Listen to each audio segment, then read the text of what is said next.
చాలా నచ్చింది నాకు సినిమా. ఒక మంచి ఇంటెన్స్గా స్టార్ట్ నుంచి ఎండ్ దాకా అదొక ఊర్లోకి వెళ్ళి ఆ గడి, ఆ జనాలు, ఆ భాష, ఆ కట్టుబాట్లు, ఆ తిండి, తర్వాత ఇది ఒక అంటే ఈ లాస్ట్లో, ఈ సినిమా లాస్ట్లో మనకి చెప్తారన్నట్టు ఇవాళ కూడా ఇట్లాంటి చాలా జరుగుతున్నాయి, కాస్ట్ బేస్డ్ మర్డర్స్ అండ్ ఇవి ఆనర్ కిల్లింగ్స్ అనే దాన్ని ఇట్లా పాలిష్డ్గా మాట్లాడతారు. కానీ ఇది ఒక 80s తీర్చాడు అన్న, కానీ బట్ ఈ ప్రాబ్లం ఇప్పుడు కూడా కాంటెంపరీ ప్రాబ్లం కూడా ఇప్పుడు కూడా ఉంది. బట్ మీరు రాసిన విధానం కానీ దాన్ని తీసిన విధానం కానీ నాకు చాలా బాగా నచ్చింది.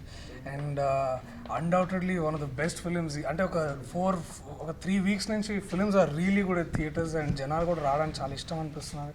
అండ్ మాకు కూడా అంటే యాజ్ ఫెలో ఆర్టిస్ట్ చాలా ప్రౌడ్గా ఉన్నా యాక్చువల్లీ. నేను ఇట్లాంటి సినిమాలు వస్తున్నాయి అండ్ 2 లవ్లీ యాక్టర్స్ వాళ్ళు కొత్తగా మళ్ళీ పరిచయం అయ్యారు.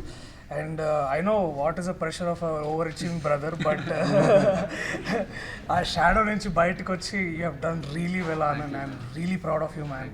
సీరియస్లీ అంటే మీరిద్దరూ చాలా అసలు ఎంతో మాట్లాడకుండానే చాలా మాట్లాడారు and you really out perform. అంటే ఇక ఇట్లా I'm so really proud of you Shivathmika, so really proud of you and the way you done. And ఇది ఒక హోమ్ ప్రొడక్షన్ లాగా నాకు, అంటే బిగ్ బెన్ సినిమాస్ కానీ మధుర శ్రీధర్ గారు కానీ, అంటే వీళ్ళు they actually got us where we are right now.